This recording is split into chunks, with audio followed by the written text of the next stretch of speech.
diamètre d'un grain d'une poudre. Sur le trajet du faisceau laser de longueur d'onde lambda égale 635 nanomètres, on interpose une plaque de verre verticale sur laquelle est posé des grains sphériques identiques de diamètre A d'une poudre. Sur l'écran, placé à une distance d égale 50 cm de la plaque, on observe une figure de diffraction identique à celle obtenue avec un trou circulaire de diamètre A.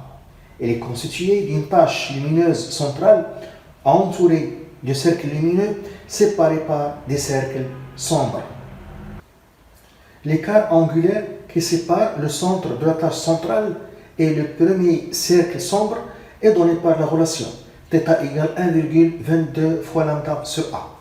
On donne le graphe suivant représentant l'intensité lumineuse relative sur l'écran en fonction des demi-angles au sommet θ0. 1. Rappelez les deux principales propriétés du faisceau laser. 2. Déterminer l'écart angulaire θ et le diamètre d de la tache centrale. 3. En déduire le diamètre A du grain de la poudre. 1. Les deux principales propriétés du faisceau laser. Les deux principales propriétés du faisceau laser. La source laser qui émet un faisceau laser. Sur le trajet du faisceau laser, on a interposé une plaque en verre sur laquelle il y a des grains d'une poudre. Lorsque la lumière traverse ces grains, la direction du faisceau change. La direction de la lumière change. La lumière arrive jusqu'ici, en ce point. C'est la diffraction lumineuse. Sans obstacle, la lumière arrive ici, en ce point. Parmi les propriétés du faisceau laser, il est directif. Il garde la même direction sur une grande distance. Donc, il est directif. Et le faisceau, il est directif. Très peu divergent. Très peu divergent. Elle garde une direction fixe sur une grande distance. Parmi les propriétés du faisceau laser, elle est très monochromatique. Elle a une longueur d'onde bien déterminée. Le faisceau, il est très monochromatique.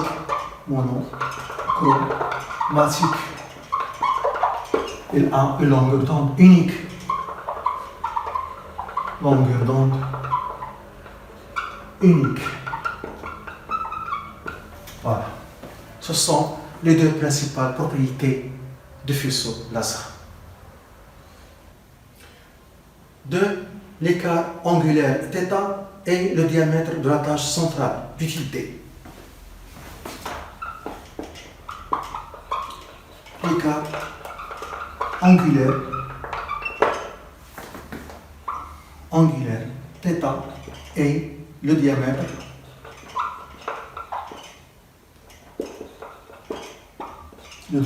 d de la tache centrale. La source laser, le faisceau laser émet par la source. Sur le trajet de ce faisceau, on a interposé une plaque en verre qui contient des grains en poudre. Lorsque la lumière traverse ces grains, la lumière se diffracte. Il y a diffraction. Elle change la direction. À une distance d de la plaque, on a posé un écran. Et sur l'écran, on observe la figure de diffraction. Il y a une tache centrale de diamètre d entourée des cercles lumineux et des cercles sombres. C'est la figure de diffraction. L'angle θ, c'est l'angle entre cette direction et cette direction. Cette direction passe par le centre de la tache centrale Et sa direction passe par le premier cercle sombre. C'est l'écart angulaire θ. Θ, c'est l'écart angulaire qui se trouve entre ces deux directions. La première direction horizontale elle passe par le centre de la tâche centrale et la deuxième direction passe par le premier cercle sombre. Ici, on a le graphe qui représente les variations de l'intensité lumineuse relative en fonction de l'angle θ, le demi-angle au sommet. θ, c'est cet angle. Voilà. À compter à partir de cette direction. Voilà. L'intensité lumineuse relative I, c'est l'intensité lumineuse de laser en un point sur l'écran. Et E0, c'est l'intensité lumineuse initiale de laser. Pour θ est égal à 0, en ce point, l'intensité lumineuse est maximale. En s'éloignant de ce point, l'intensité lumineuse diminue.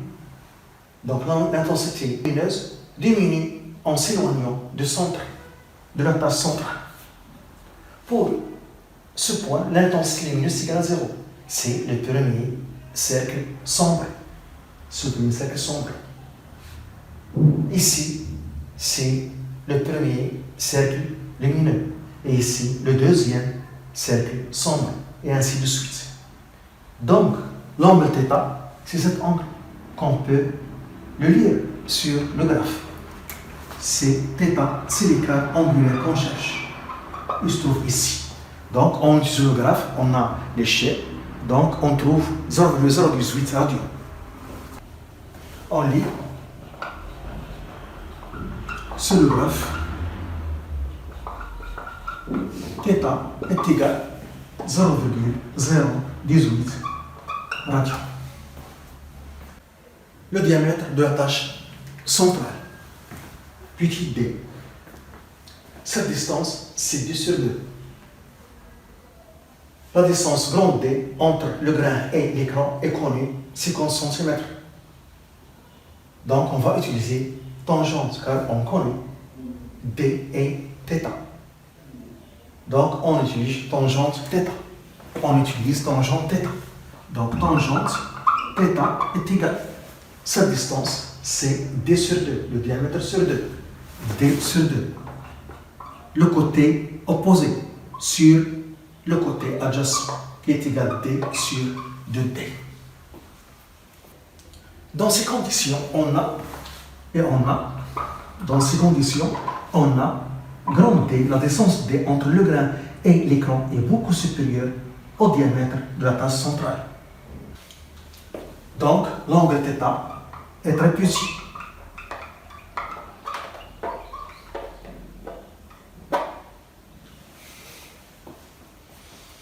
Et puisque θ est très petit, on peut écrire tangente θ presque égale à θ en radian.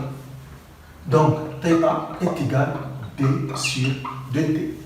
Donc, le diamètre de la tâche centrale qu'on cherche est égal à 2D fois θ, qui est égal à 2 fois 50 cm en mètre fois 10 moins 2, 0,018. Donc, on trouve 0,018 mètres qui est égal à 1,8 cm. C'est le diamètre de la tâche centrale. 3.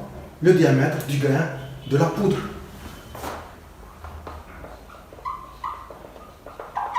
Le diamètre du grain de la poudre. On utilise la relation donnée, l'écart angulaire θ est égal à 1,22 fois lambda sur A. Donc, A, qui est le diamètre du grain, est égal à 1,22 fois lambda sur θ. Donc, A égale 1,22. Donc, lambda, c'est 635 nanomètres en mètre fois 10 moins 9 sur θ, 1,8 fois 10 moins 2. On trouve A égale 43 43 fois 10 pouce moins 6 mètres. Donc 1 est égal à 43 micromètres. C'est le diamètre d'un grain de la poudre.